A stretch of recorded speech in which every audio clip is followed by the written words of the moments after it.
اندر جائے نماز کا طریقہ لکھا ہوا ہے. اعوذ باللہ من الشیطان الرجیم الحمدللہ والصلاۃ علی علیہ لا سیما علی بقیت اللہ العظم روحی و ارواح العالمین والانقباض المجتمعین فلاح. ہم اس وقت موجود ہیں مسجد مقدس جمکران میں. جو عالی شان وسیع و عریض آپ مسجد دیکھ رہے ہیں، ابھی آپ جا کے دیکھیں. اس مسجد کو مسجد جمکران کہتے ہیں. اس کی بہت مختصر ان شارٹ میں آپ کو بتاتا ہوں. ایک پہلی بات تو سنیں کہ یہ مسجد امام زمانہ کے حکم سے تعمیر ہوئی. اس کی ڈیٹیل کچھ اس طرح سے ہے کہ ایک حسن بن مسلح، مولانا آگے آ جائیے، اگر کہیں میں دقت کروں تو آپ بتائیے. حسن مسلح جو تھے ان کا خود بیان یہ ہے کہ میں سو رہا تھا اپنے گھر پر، تو اچانک میں نے دیکھا کہ میرے دروازے پر کچھ لوگ آئے ہوئے ہیں ہجوم میں، اور وہ مجھے اٹھانا چاہ رہے ہیں، بیدار کرنا چاہ رہے ہیں. اور وہ مجھ سے کہہ رہے ہیں کہ بیدار ہو جاؤ، تمہیں امام بلا رہے ہیں، امام زمانہ عجل اللہ تعالی محمد وآل محمد، اور چلو ان کی دعوت پر لبیک ہو، جلدی سے ہوتا. تو وہ حسن بن مسلح کہتے ہیں کہ میں اٹھا، اور اٹھنے کے بعد جب دروازے پر آیا تو میں نے اپنے دروازے پر ایک بھیڑ دیکھی، اور میں ان کے ساتھ چلا. وہ مجھے لے کے چلے، یہیں پر آئے جہاں پر ہم لوگ کھڑے ہوئے ہیں. اور آنے کے بعد وہ کہتا ہے کہ میں نے دیکھا کہ ایک مسند لگی ہوئی ہے، اور اس مسند پر ایک 30 سال کا جوان.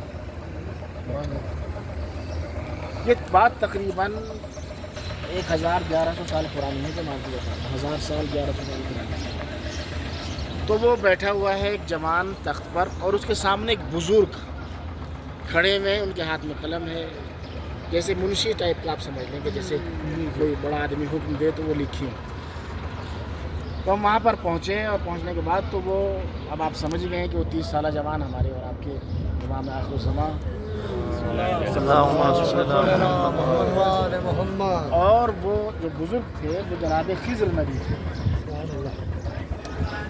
تو امام نے حسن بن مسلم سے کہا، حسن بن مسلح سے کہا کہ جاؤ، اور جانے کے بعد حسن بن مسلم سے کہا. دیکھو 2 نام ہو گئے، حسن بن مسلح، حسن بن مسلم. یہاں پر حسن بن مسلم کے کھیت تھے، جیسے گاؤں وغیرہ میں ہوتے، تو یہاں پر وہ کھیت اپنا کھیت کسانی کرتے تھے، کھیتی کرتے تھے. یہاں پر جام کھڑے اطراف میں بھی ان کی ہوگی. تو جا کے امام نے کہا ابن مسلح سے، اس مسلم سے، حسن بن مسلح سے کہا کہ جا کے حسن بن مسلم سے کہا، اور جا کے کہو کہ تم یہاں کئی سال سے زراعت کرتے ہو، لیکن تمہارے یہاں پیداوار نہیں ہوتی. تم کوشش کرتے ہو مگر کوئی پیداوار نہیں ہوتی، یہاں پر کچھ ہوتا ہی نہیں ہے. تو تم یہ زمین چھوڑ دو. یہ زمین تم نے اپنے کھیت میں ملائی ہوئی ہے، جیسے گاؤں وغیرہ میں بھی لوگ ملا لیتے ہیں. جی. یہ زمین تم نے اپنے طور پہ ملا لی ہے اپنے کھیت میں، اور تم اس اشارہ نہیں سمجھ رہے کہ ہر سال محنت کرتے ہو، اس میں کچھ ہوتا نہیں ہے، زراعت کچھ ہوتی نہیں. تمہارے 2 جوان بیٹے مر چکے ہیں، تب بھی تم نہیں سمجھ رہے. تو تم اس سے جا کے کہو ہماری طرف سے اس جگہ کو خالی کرو، اور یہاں پر ایک مسجد کا تعمیر کی جائے گی، اور اب تک جو تم ادھر سے اس زمین سے جو بھی کمائی کما چکے ہو، منافع لے چکے ہو، وہ سب واپس کرو. اور واپس کرنے کے بعد تاکہ تعمیر مسجد میں اس پیسے کو لگایا جا سکے. یہ بہت مختصر سی داستان ہے. پھر وہ کہتے ہیں کہ مجھے کوئی نشانی بتائیے. پھر وہ ایک چرواہے کے پاس بیٹھتے ہیں، بہت لمبا ایک داستان ہے. اسی میں انہوں نے نماز کی تعلیم بھی دی ہے امام نے، جو ہم یہاں پر پڑھیں گے وہ تھوڑی لمبی نماز ہے.